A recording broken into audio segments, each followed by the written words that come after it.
I've always wanted to write to Nick Saban, and I figured when I read about his hip surgery, I said, what a better time to do it. So I just took out the pen and started writing my thoughts about how much I respect his leadership, leadership of people, and then how the most important piece is he had hip surgery. The next day he goes to work, and that's the message I'm trying to portray to all our students about attendance. And in that letter, I felt the need, and I wanted to find out about my own philosophy and my leadership, and then our school's philosophy of the Laker way, and just share our story with him. The most exciting part was about 3 weeks later, I get a package, and in that package, I get a signed book of Nick Saban, and I get a personalized letter, and he even mentioned the Laker way in there, and that made me feel really good and excited about that.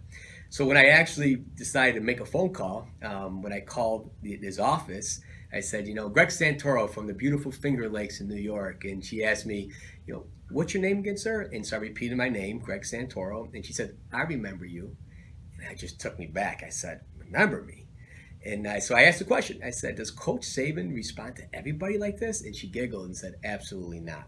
Because there's so many people, organizations, companies that really want his attention that they have to kind of go through. So I guess I'm just a lucky guy to be able to write that letter and get that response. But that made me feel really good and excited to have Coach Saban respond to me.